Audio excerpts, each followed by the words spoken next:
श्री गुरुभ्यो नमः श्रीमात्रे नमः। सर्वस्वरूपे सर्वेशे सर्वशक्ति समन्विते भयेभ्यस्त्राहिनो देवी दुर्गे देवी नमोस्तुते। श्रीमात्रे नमः। గ్రహణాలు వస్తున్నాయి, ముఖ్యంగా చంద్రగ్రహణము, అదేవిధంగా తదుపరి సూర్యగ్రహణం. ఇప్పుడు గ్రహణానికి చంద్రగ్రహణానికి సంబంధించిన వివరణ అనేది ఇవ్వబోతున్నాను. నేను చాలాసార్లు ఎన్నో వీడియోలు కూడా చేశాను. గ్రహణం అంటే ఏమిటి అంటే, భూమి యొక్క నీడలో చంద్రుడు ప్రవేశించినప్పుడు అది చంద్రగ్రహణం అవుతుంది. ఏదైతే గనక భూమి మీద నివసిస్తున్న మనకు సూర్యుడు కనబడకుండా చంద్రుడు అడ్డంగా కనిపిస్తే అది సూర్యగ్రహణం అవుతుంది. కానీ ఈ గ్రహణం అంటే పట్టుకోవడము అని అర్థం. సాధారణంగా చూస్తే ఇది జనరల్గా ఒక సైన్స్. అంటే నీడ లోపలికి ఒక గ్రహం ప్రవేశిస్తే, అంటే చుట్టూ శాటిలైట్ లాగా మనకి చంద్రుడు తిరుగుతూ ఉంటాడు, ఆ నీడలో వెళ్తే ఏం నష్టం వచ్చింది అని చాలామంది అంటారు. సో వాళ్ళని అనేవాళ్ళు అనుకోనివ్వండి. మనకి శాస్త్రం మాత్రం ఏం చెప్పింది అని అంటే, ఎప్పుడైతే గనక భూమి యొక్క నీడలో చంద్రుడు ప్రవేశిస్తాడో, ఆ యొక్క చంద్రుడు పౌర్ణమి రోజు కనపడవలసింది ప్రకృతి, కనపడకుండా పోవడము అప్రకృతి, అంటే అప్రాకృతం, అంటే జరగకూడనిది అని అర్థం. సో అలా జరగకూడనిది జరిగినప్పుడు దాన్ని గ్రహణము అంటారు. ఆ గ్రహణాన్ని పర్వకాలంగా సూచిస్తారు. పర్వకాలము అంటే శ్రేష్టమైనటువంటి కాలము. అయితే పూర్వకాలములో రాహుకేతువుల యొక్క కథ మనకి తెలిసే ఉంటుంది. రాహువు అనేటువంటి రాక్షసుడు అమృతము దొరికినప్పుడు ఆ అమృతాన్ని దొంగతనంగా తాగడానికి దేవతల మధ్యన అతడు దేవతలలాగా రూపాన్ని ధరించి అక్కడ కూర్చుంటాడు. అయితే అతడు కూడా అమ్మవారి యొక్క భక్తుడే, రాహువు కూడా అమ్మవారి యొక్క భక్తుడే. ఆ అమ్మ అనుగ్రహం వల్ల విష్ణుమూర్తి కూడా అతన్ని కనుక్కోలేకపోయాడు. ఆ యొక్క అమృతాన్ని చేతిలో పోసాడు, ఆ అమృతాన్ని తాగాడు.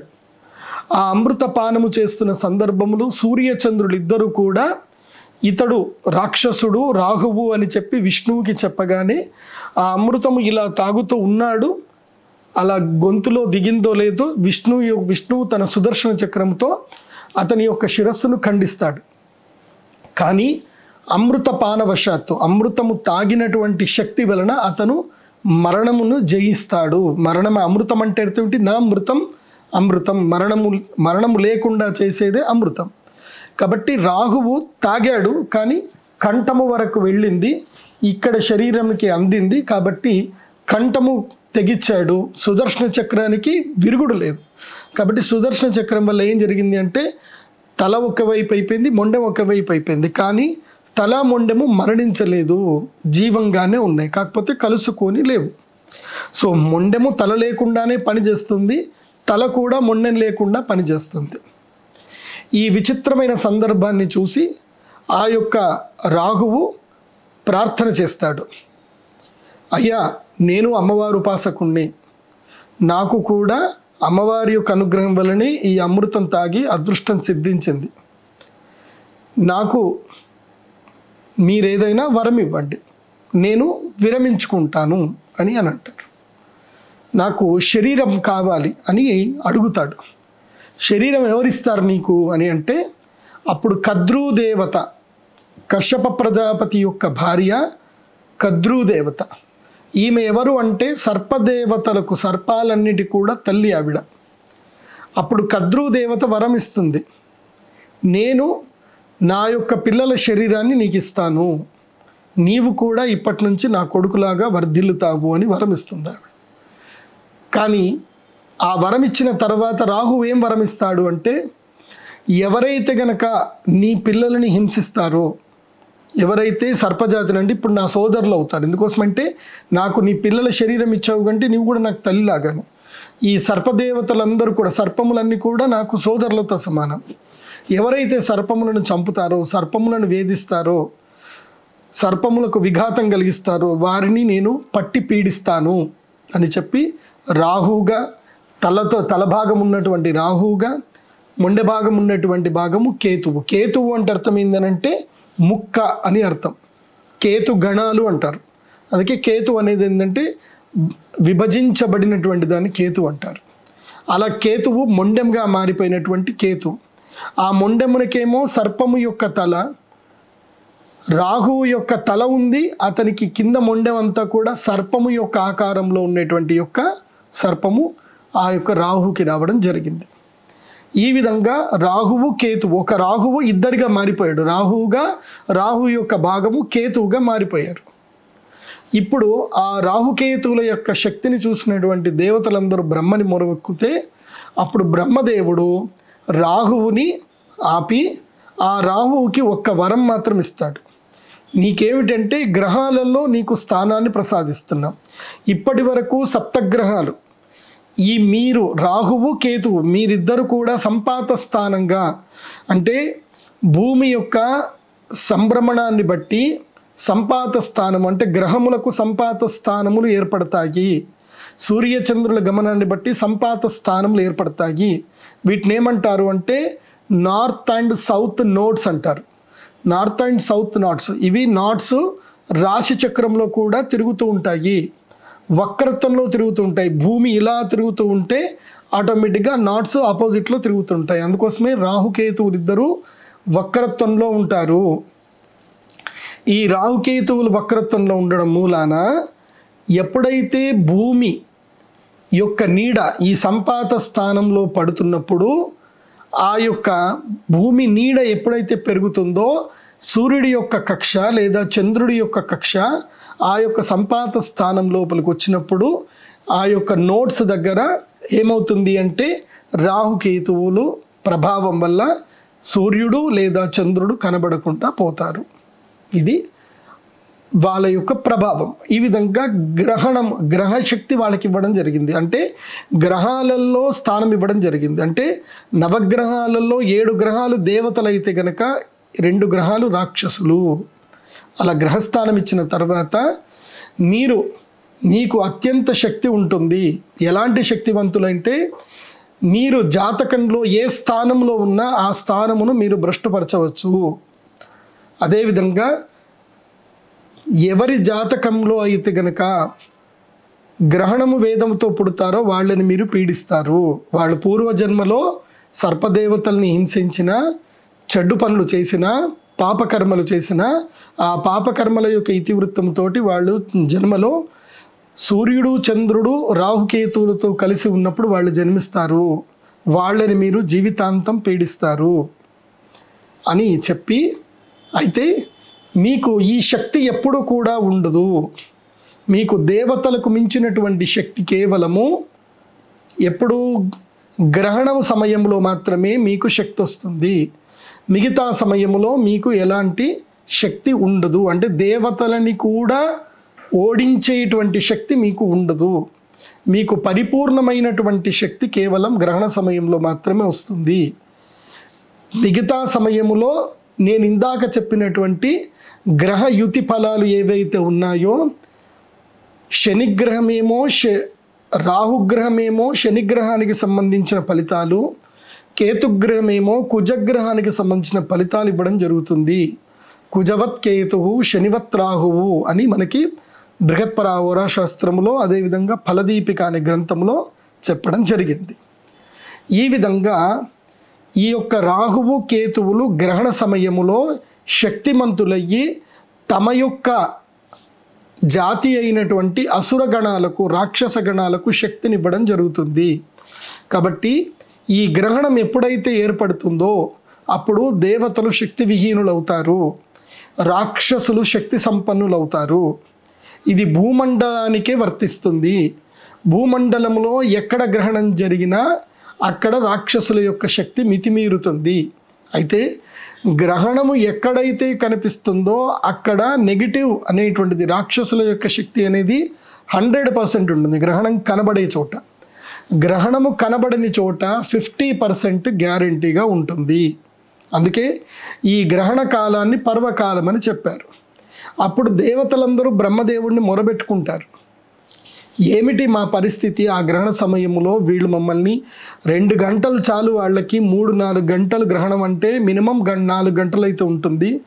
ఆ 4 గంటల సమయము లోపల అంటే 4 హోరలు అంటారు. ఆ 4 హోరల్లో వీళ్ళు మమ్మల్ని చీల్చి చెండాడుతారు. స్వామి మీకు తెలియంది ఏముంది, ఒక అందమైన భవంతిని నిర్మించాలంటే ఎంతో కాలం పడుతుంది. ఒక మామూలు బీజము, చిన్న బీజము ఒక మహావృక్షం అవ్వాలంటే కొన్ని వేల సంవత్సరాలు పడుతుంది. కానీ ఆ వృక్షమును తుంచి పాడేయాలి అని అంటే క్షణకాలం సరిపోదు. అలా మేము చేసినటువంటి మంచి పనులన్నీ కూడా వీళ్ళు వచ్చిన 4 గంటల్లో, ఆ క్షణకాలంలో వీళ్ళు వాటన్నిటిని పాడు చేస్తారు. ఎలా స్వామి అని వేడుకుంటారు. అప్పుడు బ్రహ్మ చెప్తాడు, ఈ సమస్త సృష్టికి ఆది పరాశక్తియే, జగన్మాతయే సంరక్షకురాలు. అయితే మిమ్మల్ని సంరక్షించాలంటే ఆది పరాశక్తి మిమ్మల్ని సంరక్షించాలి. ఆమెకే లలితా సహస్రనామంలో చెప్పారు ఏమని అనంటే, శ్రీమాత శ్రీ మహారాజ్ఞి శ్రీమత్ సింహాసనేశ్వరి చిదగ్నికుండ సంభూత దేవకార్య సముద్యత. అంటే ఆమె చిదాగ్నికుండములో నుంచి పుట్టి దేవకార్యములను పూర్తిగా దేవకార్యములన్నింటిని కూడా చేసి పెడుతుంది. సముద్యత అంటే దేవకార్యములను నిర్వహిస్తుంది అని అమ్మవారి యొక్క నామం. కాబట్టి ఎవరైతే గనక గ్రహణ కాలంలో, ఎవరు అంటే ఇటు రాక్షసులైతే ఎట్లాగో అపోజిషన్లో ఉన్నారు, ఇటు దేవతలు అపోజిషన్లో ఉన్నారు. ఇటు రాక్షసులకి దేవతలకు మధ్యన ఉన్నది ఎవరు అంటే మనము మనుషులు. గ్రహణ సమయములో మనుషులకు దేవతా శక్తులు వస్తాయి. ఎలా అంటే ఆ మనిషి జగన్మాత అయిన అమ్మవారికి అగ్నిస్వరూపములో ఈ యొక్క గ్రహణ సమయములో మంత్రోక్తంగా ఆజ్యమును నివేదన చేయటం వల్ల యక్షిణీ దేవతలకు, అదేవిధంగా దేవతలందరికీ కూడా అమ్మవారు శక్తిని ప్రసాదించి అమ్మవారు ఈ లోకమునకు రక్షణగా నిలుస్తుంది. అమ్మవారే రక్షణగా ఉన్నారు అంటే రాక్షసులు ఏమీ చేయలేరు. అయితే ఈ గ్రహణ కాలములో ఎవరైతే గనక అమ్మవారిని ఆరాధన చేస్తూ యజ్ఞకర్మను చేస్తూ దేవతలకి శక్తిని యజ్ఞము మూలకంగా ప్రసాదిస్తారో వాళ్ళు దేవతా శక్తుల్ని ఆ తర్వాత పూర్తిగా పొందగలుగుతారు. ఆ గ్రహణమైన తర్వాత ఆ దేవతలు, అంటే గ్రహణం అయిపోయినంత వరకు దేవతలకు శక్తి లేదు. గ్రహణము ముగిసిన తర్వాత ఏమవుతుంది, దేవతలకి శక్తి వస్తుంది. ఆ దేవతలు ఈ యొక్క పూజ చేసినటువంటి గ్రహణ సమయములో జపము, దానము, తపము, హోమము చేసినటువంటి యొక్క వ్యక్తులను, వాళ్ళని పూర్తిగా వీళ్ళు సంరక్షిస్తారు. గ్రహపీడ కలగకుండా, శత్రుపీడ కలగకుండా, ఎలాంటి బాధలు కలగకుండా వాళ్ళని వీళ్ళు కాపాడుతారు. అంటే మీరు మమ్మల్ని ఒక 4 గంటలు కాపాడితే మిమ్మల్ని 40 ఏళ్ళు మేము కాపాడుతాము అని చెప్పి దేవతలు అక్కడ చెప్పడం జరిగింది. అలా దేవతలకు కూడా వరము, మనుషులకి కూడా వరము, అలాగే రాక్షసులకి వరము. ఈ గ్రహణ కాలము ముగ్గురికి వరము. అంటే వాళ్ళ యొక్క శక్తిని చూపించుకోవడానికి రాక్షసులకి వరం, దేవతలని కాపాడడానికి దైవీయ శక్తి పొందేటువంటి వరము మనుషులకి వరం. దేవతలకు తాత్కాలికంగా మనుషులని దైవంగా ఆరాధన చేస్తూ అమ్మవారి ద్వారా శక్తిని పొందుతూ ఆ తరువాత మనుషులతో మణుగుతూ తమ యొక్క శక్తిని ద్విగుణీకృతం చేసుకోవడము దేవతలకు ఒక వరము. ఈ విధంగా గ్రహణ కాలము చాలా పర్వకాలము. కాబట్టి సూర్యగ్రహణమైనా చంద్రగ్రహణమైనా ఈ యొక్క కథా అనువర్తం ఏదైతుందో ఇది అందరికీ వర్తిస్తుంది. ఇప్పుడు చంద్రగ్రహణము రాబోతుంది, దాని విషయాలు మనం తెలుసుకుందాం. అది ఏ రోజు వస్తుంది, ఏ ఏ రాశుల వారికి బాగాలేదు, ఎవరెవరు యాగ కార్యక్రమాలు చేయాలో తెలుసుకుందాం. ఇప్పుడు భారతదేశంలో చంద్రగ్రహణం కనబడదు. మరి ఈ చంద్రగ్రహణం ఎక్కడ కనబడుతుందంటే వేరే దేశాల్లో కనబడుతుంది. అది అంతా కూడా నేను మీకు ఒక లిస్ట్ చెప్తాను, అది ఎంతో చూద్దాం. ఇప్పుడు ఈ చంద్రగ్రహణము పర్వకాలం ఎప్పుడు ఏర్పడుతుంది? ఈ చంద్రగ్రహణం అంటే 18 సెప్టెంబర్ 2024 ఉదయం 6:11 పెనంబ్రల్ అని అంటారు. అంటే భూమి యొక్క ఛాయ లోపలికి ఈ యొక్క చంద్రుడు ప్రవేశిస్తాడు. మన ఇండియన్ టైం ప్రకారం 6:11 వరకు అప్పుడు ప్రారంభమవుతుంది. సో అస్తమన కాలము అంటే గ్రహణం ఎప్పుడైపోతుంది, మధ్యకాలం ఎప్పుడంటే ఆల్మోస్ట్ 8:20 సమయము మధ్యకాలం, గ్రహణ మధ్యకాలం. గ్రహణము పూర్తిగా విడేటువంటి కాలము 10:27 ఉదయం, అంటే 6:11 నుంచి 10:27 వరకు ఈ గ్రహణము ఆద్యంత పుణ్యకాలము 3:04 ఉంటుంది. ఈ 3:04 కాలంలోనే యాగము యజ్ఞములవి చేయాలి. మరి ఈ గ్రహణము ఏ నక్షత్రంలో జరుగుతుంది, ఏ గ్రహం వల్ల జరుగుతుందంటే దీన్ని రాహుగ్రస్త పాక్షిక చంద్రగ్రహణం అంటారు. ఇది ఉత్తర భాద్రపద నక్షత్రములో సంభవిస్తుంది, మీనరాశిలో సంభవిస్తుంది. కాబట్టి మీనరాశి వారికి ఈ గ్రహణము అరిష్టప్రదము. మరి ఈ గ్రహణము ఏ రాశుల వారికి అరిష్టం సూచిస్తుంది అనంటే మీనరాశి వారికి, మేషరాశి, సింహరాశి, ధనుస్సు రాశి, ఈ 4 రాశులకు ఈ గ్రహణము వల్ల అరిష్టం ఉంటుంది. ఈ అరిష్ట ప్రభావము అక్టోబర్ 18, 2024 వరకు ఈ యొక్క గ్రహణ ప్రభావము మళ్ళీ పూర్ణచంద్రుడు కనిపించేంత వరకు ఉంటుంది. అంటే మళ్ళీ ఆశ్వయుజ పౌర్ణమి వరకు ఈ గ్రహణ వేద ప్రభావము ఈ రాశుల వారి మీద ఉంటుంది. ఎవరు? మీనము, మేషము, సింహము, ధనుస్సు, ఈ 4 రాశుల వారికి కీడు అంటే మంచిది కాదు.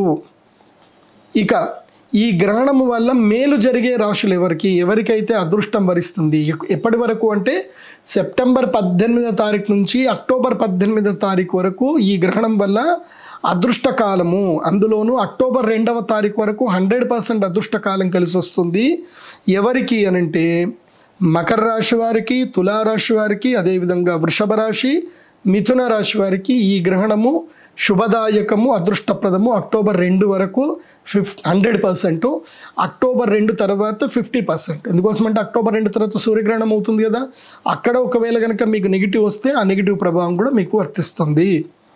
ఇక సాధారణం నార్మల్ ఎవరికంటే నాట్ గుడ్ నాట్ బ్యాడ్ ఎవరికి అనంటే కుంభరాశి, వృశ్చిక రాశి, కన్యా రాశి, కర్కాటక రాశి వారికి ఈ గ్రహణము సర్వసాధారణంగా ఉంటుంది. ఇటు శుభము కాదు, అశుభం కాదు, మధ్యమ ఫలితం ఉంటుంది. మరి ఈ గ్రహణానికి సంబంధించిన పరిహారాలు ఏం చేసుకోవాలి? రాహుగ్రస్త చంద్రగ్రహణము మన భారతదేశంలో అయితే కనిపించదు, కాబట్టి మనకి గ్రహణ నియమాలు వర్తించవు, గ్రహణ సూతకము వర్తించదు, గ్రహణ సూతకాలం కూడా మనకి ఉండదు.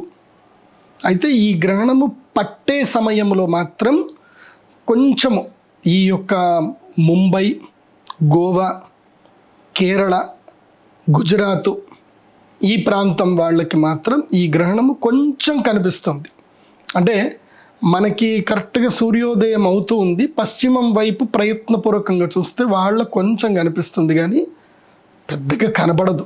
ఎందుకోసమంటే ఇది పశ్చిమ తీర ప్రాంతం కాబట్టి వాళ్ళకి పశ్చిమములో చంద్రుడు అస్తమిస్తూ కనిపిస్తాడు, కొంచెం ఏదో చంద్రుడి మీద గ్రహణం పట్టినట్టు కనిపిస్తుంది. కానీ ఎందుకోసమంటే 6:11 ఆ పాటికి సూర్యుడు వచ్చేస్తాడు, మనకి సూర్యోదయం అయిపోతుంది కాబట్టి అక్కడ లైట్ కనిపిస్తుంది కానీ అది కూడా జస్ట్ 1-2 minutes మాత్రమే కనిపిస్తుంది. కాబట్టి గ్రహణ నియమాలు భారతదేశంలో అయితే ఎవరికి వర్తించవు. ఇప్పుడు ఈ గ్రహణ కాలంలో ఎవరెవరు చంద్రామృత సిద్ధి తంత్ర యాగానికి రావాలి? అందరికీ రావడానికి అలో లేదు. అంటే ఎవరైనా నా జీవితంలో చంద్రగ్రహం బాగాలేదండి, నాకు మనస్సు బాగాలేదు, తరచూ అనారోగ్యంగా ఉంది, అట్లాగే ఊరికే యాక్సిడెంట్లు అవుతున్నాయి, నా మానసిక పరిస్థితి బాగా లేదు అంటే వాళ్ళు వచ్చి యజ్ఞం చేసుకోవచ్చు. ఇది కామన్ స్టేటస్.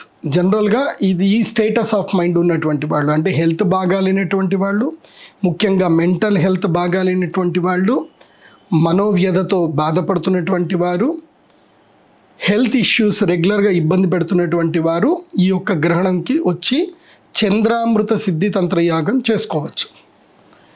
ఇక ఎవరెవరికి అరిష్టము అని అనంటే ఇప్పుడు ప్రస్తుత పరిస్థితికి అరిష్టం ఎవరికి అనంటే మీనరాశి, మేషరాశి, సింహరాశి, ధనుసు రాశి, ఈ 4 రాశుల వారు ఈ యొక్క యాగాన్ని చేయించుకుంటే మంచిది. ఎందుకోసమంటే అరిష్టము అంటే ఏదో ఒక ఇబ్బంది కలిగే అవకాశాలు ఉంటాయి. ఆ ఇబ్బంది కలగొద్దు అని అనుకుంటే ఇక్కడికి వచ్చి యాగం చేసుకోవచ్చు.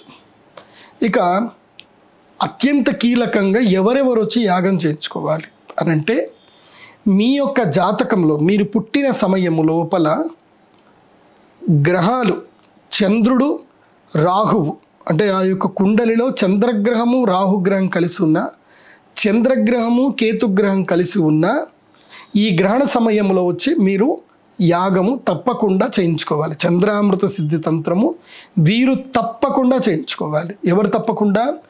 జాతకంలో చంద్ర రాహువు చంద్రకేతువు యుతి ఉన్నటువంటి వారు, అదేవిధంగా ప్రస్తుతము రాహు మహాదశ నడుస్తున్నటువంటి వారు, అదేవిధంగా ప్రస్తుతము కేతు మహాదశ నడుస్తున్నటువంటి వారు ఈ యాగము చేయించుకోవాలి. గురుగారు మాకెలా తెలుస్తుంది ఈ యొక్క గ్రహస్థితి? మా జాతకంలో ఇది ఉందని, అసలు మాకు జాతకం అంటేనే తెలియదు కదా అని అంటే, ఎస్, మీరు కూడా మీ మొబైల్లోనే మీరు ఫ్రీగా తెలుసుకోవచ్చు. ఈ యొక్క జాతక వివరణ మీరు ఫ్రీగా తెలుసుకోవచ్చు. నేను మీకు స్క్రీన్ షేర్ చేస్తూ ఒక ట్యుటోరియల్ వీడియో పెడతాను. ఆ ట్యుటోరియల్ వీడియో చూడండి, ఆ ఎగ్జాంపుల్ వీడియో చూడండి. చూస్తే మీకు అర్థమవుతుంది. మీరు చేయవలసిందల్లా ఏంటంటే, మీరు ఆండ్రాయిడ్ కానీ ఐఓఎస్ కానీ ఏది వాడుతున్నా సరే, ముఖ్యంగా ప్లే స్టోర్ నుంచి చెప్తున్నాను, ఆండ్రాయిడ్ ఫోన్లు వాడే వాళ్ళకి గూగుల్ ప్లే స్టోర్లో నుంచి మీరు హిందూ క్యాలెండర్ అని ఒక యాప్ ఉంటుంది. అది స్వస్తిక్ సింబల్తో యాప్ ఉంటుంది. ఈ యాప్ మొదలుగా డౌన్లోడ్ చేసుకోవాలి. డౌన్లోడ్ చేసుకున్న తర్వాత లొకేషన్కి అందులోపల సెట్టింగ్స్లో వెళ్ళాలి. సెట్టింగ్స్లో ఎప్పుడు ఉజ్జయిన్ ఉంటుంది. దాని లోపల సెట్టింగ్స్ లోపలికి వచ్చేసి హైదరాబాద్కి మీ యొక్క, అంటే ఇప్పుడు మనం తెలుగు రాష్ట్రంలో ఉన్నాం కాబట్టి హైదరాబాదు, విజయవాడ, మీకు నియర్ బై ఏ సిటీ ఉంటే ఆ సిటీకి మీరు లొకేషన్ సెట్టింగ్ మార్చుకోవాలి. తర్వాత మీకు లాంగ్వేజ్ కావాలనుకుంటే మీరు తెలుగులోకి కూడా లాంగ్వేజ్ మార్చుకోవచ్చు. ఆ తర్వాత కుండలి వచ్చేసి సౌత్ ఇండియా కుండలి అని పెట్టండి, దక్షిణ భారతదేశ కుండలి అని పెట్టుకోండి. సో మీకు ఈజీగా తెలుస్తుంది. ఈ సెట్టింగ్స్లో ఇవి మార్చుకోండి.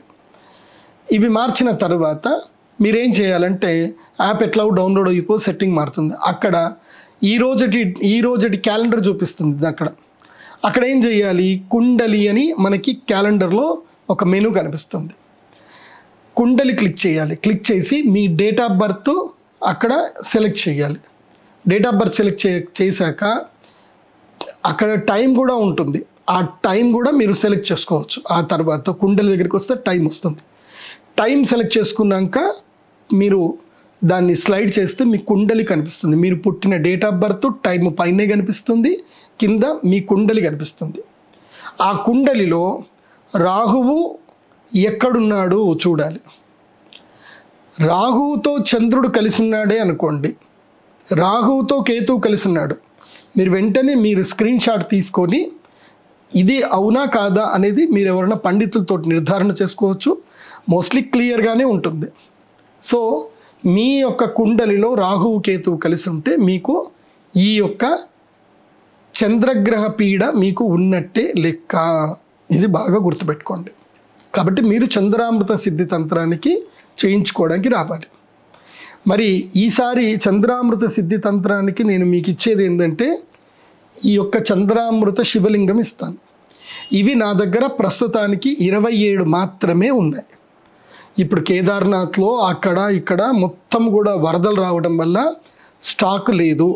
ఇప్పుడు నా దగ్గర ఉన్నటువంటి శివలింగాలు కేవలం 27 మాత్రమే ఉన్నాయి.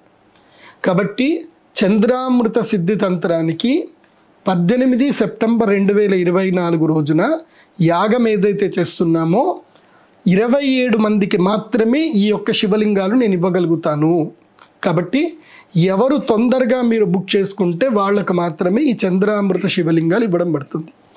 ఈ చంద్రామృత శివలింగాలు కేవలము నేను చంద్రగ్రహణం అప్పుడే ఇస్తాను, మళ్ళీ ఇవ్వను. ఈ చంద్రగ్రహణము ఎప్పుడు వస్తుంది? కేవలం ఇప్పుడు 18 సెప్టెంబర్కి వస్తుంది. ఇది దాటితే మళ్ళీ నెక్స్ట్ ఎప్పుడు 12th మార్చ్ అనుకుంటాను, 12-13 మార్చు 2025కి చంద్రగ్రహణం వస్తుంది. అప్పుడు స్టాక్ ఉంటే అప్పుడు అందరికి ఇవ్వడం జరుగుతుంది. లేకపోతే కనుక అప్పుడు కూడా ఎవరికి ఇవ్వడం జరగదు. మామూలు శివలింగాలు, స్ఫటిక శివలింగాలు ఇవ్వడం జరుగుతుంది. ఈ చంద్రామృత శివలింగాలు రేర్గా దొరుకుతాయి. ఇవి కేవలం మా దగ్గర 27 మాత్రమే ఉన్నాయి. 27 మందికి మాత్రమే అవకాశము. కాబట్టి మీరు చంద్రామృత సిద్ధి తంత్రంలో 25,000 ప్యాకేజ్ బుక్ చేసుకుంటేనే ఇది ఇవ్వడం జరుగుతుంది. మామూలు వాళ్ళకి ఇవ్వడం జరగదు. అది గుర్తుపెట్టుకోండి. ఒకవేళ మా దగ్గర ఇప్పుడు డబ్బులు లేవండి మేము తర్వాత ఇస్తామనంటే, మీరు డబ్బులు నాకు ఇచ్చేది కాదు, మీరు అమ్మవారికే ఇస్తారు. కాబట్టి మీరు అది ఏమైనా ఉంటే కనుక మా పిల్లలతోటి సంప్రదించండి. మీరు అక్కడికి వచ్చినప్పుడైనా సరే, యజ్ఞానికి వచ్చినైనా నన్ను సంప్రదించి అక్కడ ఏదైనా సరే వెసులుబాటు, గురుగారు నేను ఇన్ని రోజులకి ఇస్తాను, ఏదైనా చేస్తాను అని అంటే చేసుకోండి. ఎందుకోసం అంటే నేను వ్యాపారం చేయట్లేదు, సహాయం చేస్తున్నాను, అమ్మవారికి సేవ చేస్తున్నాను. కాబట్టి మీరు ఇచ్చే ప్రతి రూపాయి అమ్మవారి యొక్క ఆలయ నిర్మాణానికే, డొనేషన్కే వెళుతుంది తప్ప నా యొక్క వ్యక్తిగత జీవితానికి వెళ్ళదు. కాబట్టి మీరు అమ్మవారికి రుణపడి ఉంటారు, నాకైతే కాదు. సో ఎవరి దగ్గరైనా లేకపోతే, అంత డబ్బులు లేకపోతే మీరు అక్కడ యాగం అయితే చేయించుకోండి. తర్వాత ఎప్పుడైనా అమ్మవారికి మీరు మీ శక్తి కొలది మీరు ఒక 6 నెలల్లో మీరు తిరిగి ఇవ్వవచ్చు. ఇది కేవలం 27 మందికి మాత్రమే వర్తిస్తుంది. కానీ మినిమం అమౌంట్ అయితే 16,000 అయితే మినిమం అయితే ఇవ్వాలి. తర్వాత అమౌంట్ కావాలంటే మీరు ఎప్పుడైనా అమ్మవారికి సేవ చేసుకుంటూ ఇద్దరు. కానీ ఫస్ట్ ప్రిఫరెన్స్ మాత్రం ఎవరైతే ఫుల్ అమౌంట్ ఇస్తారో వాళ్ళకే ఫస్ట్ ప్రిఫరెన్స్ ఉంటుంది. సో ఫుల్ అమౌంట్ ఇచ్చేవాళ్ళు 27 మంది అయిపోతే మాత్రం మీకు అవకాశం అయితే ఉండదు. అది కూడా క్లియర్గా చెప్తున్నాను. మళ్ళీ మనం ట్రై చేద్దాము. మార్చి 12వ తారీఖు మళ్ళీ చంద్రగ్రహణం రాబోతుంది. అప్పుడు కూడా ఇచ్చే అవకాశాలు ఉంటాయి. పర్వాలేదు, సంవత్సరానికి 2 సంవత్సరాలకు ఒకసారి ఎప్పుడైనా మనకి గ్రహణం అయితే వస్తుంది. అప్పుడు వచ్చినప్పుడు స్టాక్ ఉంటే కనుక ఇవ్వడం జరుగుతుంది. ఇక ఇంకా ఎవరెవరికి చంద్రామృత సిద్ధితంత్రం చేయించుకోవాలి అని అంటే, ప్రస్తుతము మీ జాతకంలో రాహు మహాదశ నడుస్తున్నా, కేతు మహాదశ నడుస్తున్నా, చంద్రగ్రహణము క్షీణ చంద్రుడు ఎవరైతే అమావాస్య రోజు పుట్టినా వాళ్ళు కూడా చంద్రామృత సిద్ధితంత్రం చేయించుకోవాలి. క్షీణ చంద్రుడు అంటే కృష్ణపక్ష ఏకాదశి నుంచి శుక్లపక్ష చవితి వరకు క్షీణచంద్రుడి యొక్క ప్రభావం ఉంటుంది. అంటే ఇక్కడ క్షీణచంద్రుడు అంటే చంద్రుని యొక్క బలం తగ్గుతుంది. ఇది మీరు బృహత్పరావర శాస్త్రం చూస్తే మీకు తెలుస్తుంది. అలా క్షీణచంద్రుడు ఉన్నటువంటి వాళ్ళైనా ఈ యొక్క చంద్రామృత సిద్ధితంత్రం చేసుకోవచ్చు. ఇంకా తప్పకుండా ఇంకెవరు చేసుకోవాలి అనంటే, ఎవరెవరైతే గనక గ్రహణ వేదలో పుట్టారో, అంటే మీరు పుట్టిన సమయానికి తేదీకి మునుపు చంద్రగ్రహణం గనక జరిగి ఉంటే మీరు తప్పకుండా ఈ యొక్క చంద్రామృత సిద్ధితంత్రం చేయించుకోవాలి. అంటే ఉదాహరణకి ఒక వ్యక్తి అక్టోబర్ 2వ తారీఖు రోజు పుట్టాడు, సెప్టెంబర్ 18వ తారీఖు చంద్రగ్రహణం ఏర్పడింది. కాబట్టి అక్టోబర్ 2వ తారీఖు నాడు పుట్టినటువంటి వాడికి గర్భములో ఉన్నప్పుడే చంద్రగ్రహణం జరిగింది కాబట్టి, లేదా సూర్యగ్రహణం జరిగింది కాబట్టి ఆ వ్యక్తికి గ్రహణ ద్వేద వర్తిస్తుంది. ఎప్పుడు? 3వ నెల మొదలు 9వ నెల వరకు. దాదాపు 3వ నెల కొంచెం తక్కువ అని చెప్తారు, కానీ 5వ నెల అయితే చాలా సివియర్గా ఉంటుంది. 5వ నెల నుంచి 9వ నెల వరకు గర్భములో పిండం ఉన్నప్పుడు, గ్రహణం ఏర్పడినప్పుడు ఏ మాతృమూర్తులైతే సరైన జాగ్రత్తలు తీసుకోరో అలాంటి వాళ్లకు అంగవైకల్యం ఉన్న పిల్లలు పుడతారు, ఆటిజం ఉన్నటువంటి పిల్లలు పుడతారు, లేదా గ్రహణముర్రి ఉన్నటువంటి వారు పుడతారు, కన్ను సరిగ్గా కనబడకుండా పుడతారు, చర్మ వ్యాధులతో పుడతారు, నిత్యము అనారోగ్యంతో ఉండేటువంటి వారు ఉంటారు, మానసికంగా ఎదగలేరు, జ్ఞాపక శక్తి సరిగ్గా ఉండదు. ఇవన్నీ కూడా గ్రహణ వేద లక్షణాలే. ఇంకా అది కాకుండా ఏంటి, ఇవన్నీ ప్రత్యక్షంగా కనబడకుండా ఉండేది ఏంటంటే ధనయోగం ఉండదు, డబ్బు రాదు, ఆకర్షణ సిద్ధించదు, ఎవరు కూడా గౌరవం ఇయ్యరు, ఎప్పుడు ఎంత కష్టపడ్డా సమాజంలో అదృష్టము రాదు, మర్యాద రాదు, గౌరవం రాదు, అవకాశాలు రావు, డబ్బు ఎప్పుడు కూడా ఖర్చు అయిపోతుంటుంది, ఎప్పుడు రుణములో ఉంటారు. ఇవన్నీ కూడా గ్రహణ వేద ప్రభావాలే, గుర్తుంచుకోండి. ఇలా గ్రహణ వేదలో మీరు పుట్టుంటే గనక ఈ యొక్క గ్రహణ సమయంలో చేసేటువంటి పూజ అదృష్టప్రదమైనటువంటిది గుర్తించండి. అది చంద్రగ్రహణంలో జరిగి ఉంటే గనక చంద్రామృత సిద్ధితంత్రం చేసుకోవాలి. సూర్యగ్రహణంలో గనక గర్భపిండం ఉంటే సూర్యగ్రహణం జరిగినప్పుడు చేసుకోవాలి. దాదాపుగా గ్రహణం ఏర్పడింది అని అంటే సూర్యగ్రహణము, చంద్రగ్రహణము ఇవి రెండూ కూడా ఒక 15 రోజుల గ్యాపుల్లోనే జరుగుతాయి. చంద్రగ్రహణం వచ్చింది అని అంటే పక్కా సూర్యగ్రహణం వస్తుంది, లేదా మొదలు సూర్యగ్రహణం వచ్చిందంటే తర్వాత పక్కా చంద్రగ్రహణం వస్తుంది. అంటే గ్రహణ వేద రెండూ ఉంటాయి, సూర్యగ్రహణము చంద్రగ్రహణ వేద రెండూ ఉంటాయి అందరికీ. ఇది బాగా గుర్తించండి. కాబట్టి సూర్యగ్రహణమైనా చంద్రగ్రహణమైనా, ఇప్పుడు జాతకంలో సూర్యుడు రాహువు కలిసి ఉంటే, సూర్యుడు కేతువు కలిసి ఉంటే మీరు గ్రహణ సమయంలో వచ్చి అరిష్ట నివారణం చేయించుకోవాలి. అయితే చంద్రరాహువు చంద్రకేతువు కలిసి ఉంటే చంద్రగ్రహణములో, సూర్యరాహువు సూర్యకేతువు కలిసి ఉంటే సూర్యగ్రహణములో పూజ చేయించుకోవాలి, అరిష్ట నివారణం చేయించుకోవాలి. సో ఇది ఈ యొక్క గ్రహణానికి సంబంధించిన పరిహార పూజలు. ఈ పరిహార పూజలు చేయించుకోవడానికి మీరు స్క్రీన్ మీద కనిపిస్తున్న pradeepjoshi.com వెబ్సైట్ విజిట్ అవ్వండి. మీరు అక్కడ గ్రహణానికి ఎంతైతే అడ్వాన్స్ అమౌంట్ ఉంటుందో అడ్వాన్స్ అమౌంట్ పే చేయండి, మీ స్లాట్ బుక్ చేసుకోండి. ఈ గ్రహణం కేవలము 27 మందికి మాత్రమే అవకాశం కల్పిస్తున్నాము. ఎక్కువ మందికి అవకాశం లేదు. ఎందుకోసమంటే వర్షాలు బాగా పడే అవకాశం ఉంది, ఆలయ నిర్మాణ క్రమంలో ఉంది కాబట్టి ఎక్కువ మందికి అయితే అవకాశం లేదు.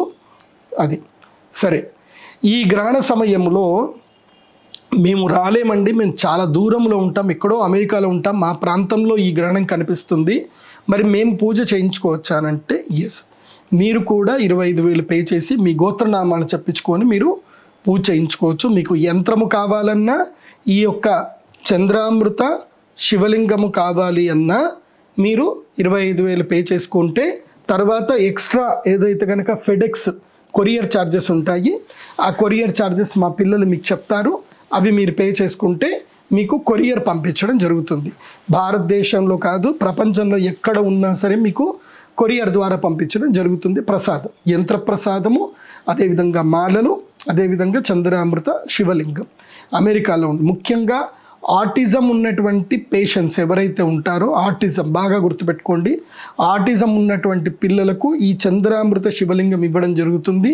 దీనికి నిత్యము శివనామ మంత్రము చెబుతూ, అమ్మవారి యొక్క మంత్రము శ్రీమాతృ మంత్రాన్ని చెబుతూ అభిషేకము చేసి ఆ నీటిని తాగడం వల్ల క్రమేపీ బుద్ధి వికసిస్తుంది. సారస్వతారిష్టమును ఈ చంద్రామృత శివలింగం పైన అభిషేకం చేసి, సారస్వతారిష్టం అనేటువంటి మెడిసిన్ని ఈ చంద్రామృత శివలింగం పైన పౌర్ణమి నిండు వెన్నెల పడుతున్నప్పుడు అభిషేకం చేసి దాన్ని మీరు దాచిపెట్టుకోవాలి. అది ప్రతిరోజు ఆ సారస్వతారిష్టాన్ని 15 ml విత్ 100 ml వాటర్ కలుపుకొని తాగాలి. పౌర్ణమి రోజు దీనికి అద్భుతమైన శక్తి వస్తుంది. మానసిక వ్యధ ఉన్నా, తర్వాత ఆటిజం పేషెంట్స్ ఉన్నా, జ్ఞాపక శక్తి తక్కువ ఉన్నా, మనోవ్యధ ఉన్నా, ఆరోగ్య సమస్యలు ఉన్నా, ఈ యొక్క చంద్రామృత శివలింగాన్ని పౌర్ణమి వెన్నెల్లో మధ్య చంద్రుడు అంటే రాత్రి 9 గంటల నుంచి ఆల్మోస్ట్ 3 గంటల వరకు చంద్రుని యొక్క శక్తి ప్రభావం ఎక్కువ ఉంటుంది. అప్పుడు ఇక్కడ ఆజ్ఞాచక్రంలో పెట్టుకొని చంద్రుడిని చూస్తూ ధ్యానం చేసుకొని ఒక 15 నిమిషాలు 5 నిమిషాలు ఉండగలిగితే ఆ చంద్రుని యొక్క శక్తి దీని లోపలికి వస్తుంది. మధ్య చంద్రుని యొక్క ముహూర్తం ఉంటుంది. ఎప్పుడైనా పౌర్ణమి రోజు రాత్రి 11 గంటల 15 నిమిషాల నుంచి 12:45 వరకు మధ్య చంద్రుని యొక్క శక్తి వస్తుంది. అప్పుడు ఆ మధ్య చంద్రుడి యొక్క శక్తి వచ్చినప్పుడు లలితా సహస్రనామం చదువుతూ ఈ యొక్క చంద్రామృత శివలింగానికి పాలు మరియు తేనెతో అభిషేకం చేసి, ఆ పాలు తేనె కలిపినటువంటి యొక్క ప్రసాదాన్ని ఎవరైతే స్వీకరిస్తారో వాళ్ళకి ఆకర్షణ యోగసిద్ధి పెరుగుతుంది. అదేవిధంగా అనారోగ్య సమస్యలు కూడా రావు, గ్రహస్థితి గ్రహబాధలు కూడా దూరం అవుతాయి. ఇది అద్భుతమైన ట్రిక్. ఇది కేవలము ఎప్పుడు ఉపయోగపడుతుంది అని అంటే కేవలము మనకి శరదృతువులో మాత్రమే. అంటే ఇప్పుడు ఆశ్వయుజ మాసము, కార్తీక మాసం, మార్గశీర్ష మాసము, అదేవిధంగా ఇంకా ఈ మాసాలు మాత్రం హేమంత ఋతువులో కూడా మనకి అదృష్టం బాగుంటే మనకి చంద్రుడు కనిపిస్తాడు. కానీ మిగతా ఇక్కడ కూడా చంద్రుడు ఎక్కువగా కనబడ్డు. ఇప్పుడు వర్ష ఋతువులో కనబడ్డు. చంద్రుడు కనబడ్డప్పుడు చేస్తే ఇంకా శక్తి ఉంటుంది ఈ యొక్క చంద్రామృత శివలింగానికి. సో ఈ చంద్రామృత శివలింగము కేవలం నేను గ్రహణ సమయంలో, చంద్రగ్రహణ సమయంలో మాత్రం ఇస్తాను. సూర్యగ్రహణం అప్పుడు ఇవ్వను. సూర్యగ్రహణం అప్పుడు వేరే శివలింగం ఇస్తాను. సో ఇప్పుడు 18 సెప్టెంబర్ 2024 రోజున చంద్రగ్రహణం ఏర్పడుతుంది. ఈ పూజా కార్యక్రమం ఇప్పుడు ఎలా ఉంటుంది అని అంటే, ఎవరెవరైతే యజ్ఞం చేయించుకోవాలనుకుంటున్నారో, ఎవరెవరైతే ఈ పర్వకాలములో చంద్రామృత సిద్ధితంత్రం చేసుకోవాలనుకుంటున్నారో వారందరికీ కూడా పూజా సమయ వివరాలు చెప్తాను, జాగ్రత్తగా వినండి. మీరు ముందు రోజు వచ్చే దేవాలయంలో ఉంటే మంచిది. అంటే 17వ తారీఖే వచ్చి దేవాలయంలో ఉంటే చాలా మంచిది. లేకపోతే 17వ తారీఖే వచ్చి నిజామాబాద్లో హోటల్స్ ఉంటాయి, ఎక్కడైనా హోటల్లో దిగండి. మీ సొంత కారులో వస్తే మంచిది. ఇది కేవలము గ్రహణము పూజ చేసుకునేటువంటి వారు మాత్రమే రావాలి. చూసేటువంటి వాళ్ళు రావడానికి లేదు. ఒకవేళ వచ్చినా మమ్మల్ని డిస్టర్బ్ చేయొద్దు, మీ పాటికి మీరు ధ్యానం చేసుకుంటూ కూర్చోవాలి. గుర్తుపెట్టుకోండి. గ్రహణం యొక్క పూజ, ఈ యొక్క పూజా కార్యక్రమం అంతా కూడా ఉదయం 5 గంటల నుంచే స్టార్ట్ అయిపోతుంది. గుర్తుపెట్టుకోండి. అంటే 5 గంటల వరకు టెంపుల్ దగ్గర ఉండాలి. ఎందుకోసమంటే 6 గంటల 11 నిమిషంలకు గ్రహణ స్పర్శ ప్రారంభమవుతుంది. అస్తమిస్తున్న చంద్రుణ్ణి 5 గంటలకే అందరూ వచ్చి చూడాలి. అస్తమిస్తున్న చంద్రుని చూసి నమస్కరించుకొని అక్కడి నుంచి కంకణం కట్టుకొని యజ్ఞం ప్రారంభం జరగాలి. అంటే ఆల్మోస్ట్ 4 to 5 మధ్యలోనే, అంటే 4 గంటల వరకే తెల్లవారుజామునే 18వ తారీఖు తెల్లవారుజామున 4 గంటల వరకు 4 AM to 5 AM మధ్యలో అందరు గ్యాదర్ అయిపోవాలి, రెడీ ఉండాలి స్నానం చేసి. సో 5 to 6 అందరూ చంద్రుడికి దండం పెట్టుకోవడము, తర్వాత వాళ్ళ గోత్రనామాలన్నీ కూడా చెప్పించుకోవడము. మీకు అందరికి ఒక ఫామ్ ఇస్తాము, తప్పకుండా ఆ ఫామ్ మొత్తం ఫిల్ చేయాలి. ఫామ్ మొత్తం ఫిల్ చేసి మీ డేట్ ఆఫ్ బర్త్, మీ యొక్క ఫ్యామిలీ గోత్రనామాలు, మీ పేర్లు అవన్నీ కూడా రాయాల్సి ఉంటుంది. తప్పకుండా మీరు ఆ ఫామ్ ఫిల్ చేసేసుకోవాలి. ఆ ఫామ్ ఫిల్ చేసి నాకు ఇవ్వాలి. నేను చూస్తాను, నేను అందరికీ సంబంధించి ఏమైతే ఉన్నదో అవి నేను సంకల్పం చేసేటప్పుడు నేను చేయడం జరుగుతుంది. 6 గంటలకి యజ్ఞం ప్రారంభం అవుతుంది. 6 నుంచి 8 గంటల వరకు మధ్యకాలము, 8 నుంచి 10 గంటల వరకు అంతకాలము. సో 6:11కి స్టార్ట్ అవుతే 10:27కి యజ్ఞము పరిసమాప్తం అవుతుంది. ఈ గ్రహణ సమయంలో తప్పకుండా ఎవరెవరు పాల్గొనాలో ఆ నక్షత్రాలు, రాశులు చెప్తాను. కీడు జరగొద్దు అనుకుంటే, కీడు జరగొద్దు అనుకొని రావాల్సిన వారు మీనరాశి, మేషరాశి, సింహరాశి, ధనుసు రాశి. ఈ చంద్రగ్రహణం వల్ల అదృష్ట యోగ సిద్ధి కలగాలి అనుకుంటే రావాల్సినటువంటి వారు మకర రాశి, తులారాశి, వృషభ రాశి, మిథున రాశి. మిగతా వాళ్ళు ఇష్టం ఉంటే రావచ్చు, లేకపోతే లేదు. ఎందుకోసమంటే కుంభ, వృశ్చిక, కన్య, కర్కాటక రాశి వారికి ఇది మధ్యమం, వీళ్ళకి వర్తించదు. అయితే నేను ఇందాక చెప్పినట్టుగా గ్రహణ వేద ఉన్న, చంద్రరాహు చంద్రకేతు యుతి ఉన్న, రాహు దశలో కేతు దశలో పుట్టిన వచ్చి యజ్ఞం అయితే చేసుకోవాలి. ఇక ఏ నక్షత్రాలకి ఇది కీడు? ఉత్తర భాద్రపద నక్షత్రము అన్ని పాదాలు, రేవతి అన్ని పాదాలు, పూర్వ భాద్రపద నక్షత్రం 4వ పాదము, అశ్విని నక్షత్రం, భరణి నక్షత్రం, కృత్తిక 1వ పాదము, మఘా నక్షత్రం, పూర్వ పలుగు నక్షత్రం, ఉత్తర పలుగున 1, 2, 3 పాదాలు, మూలా నక్షత్రము, పూర్వ పలుగుని నక్షత్రము, ఉత్తరాషాఢ నక్షత్రము, అదేవిధంగా ఉత్తరాషాఢ నక్షత్రం 1వ పాదం. ఈ నక్షత్రాలు వాళ్ళందరూ వచ్చి కూడా పూజ చేయించుకుంటే మంచిది. ఈ గ్రహణ కార్యక్రమ వివరాలు ఏంటంటే, ముందు రోజు ఎవరు నాన్ వెజ్ తినకూడదు. అంటే 17వ తారీఖు ఎవరు నాన్ వెజ్ తినకూడదు. 18వ తారీఖు నాడు ఉదయం యజ్ఞం స్టార్ట్ అవుతుంది. యజ్ఞం అయిపోయిన తర్వాత 10 గంటలకి అందరికీ గ్రహణం అయిపోతుంది. గ్రహణ సమయంలో అందరికీ తాగడానికి మంచినీళ్ళు ఇవ్వడం. ఎందుకోసమంటే గ్రహణం మనకు కనబడట్లేదు కాబట్టి, మనకే దోషాలు లేవు కాబట్టి మీకు అందరికీ కూడా మీకు ఉపశమనానికి ఇవ్వాల్సిన ఏవైతే ద్రవ పదార్థాలు ఇవ్వడం జరుగుతుంది. 10:30కి 10 గంటల 30 నిమిషాల గ్రహణం అయిపోతుంది. అంటే 10, 11, 10:27కి అయిపోతుంది. సో 10:30కి అందరూ తమ తమ సొంత కార్లలో అక్కడి నుంచి బాసరికి ప్రయాణం అవుతారు. బాసరికి మనము 11 గంటల వరకు చేరుకుంటాము. 11 గంటలకి బాసర్లో గంగలో స్నానం చేయడము, అందరికీ రుద్రశూల స్పర్శ, రుద్రశూల స్నానం ఉంటుంది. 11:20, 11:30 గట్ల బాసర చేరగానే స్నానం ఉంటుంది. మళ్ళీ అక్కడి నుంచి ఎవరైనా సరే అమ్మవారిని దర్శనం చేసుకొని వస్తాము అనుకుంటే అక్కడి నుంచి దర్శనం చేసుకొని మళ్ళీ టెంపుల్కి రావాలి.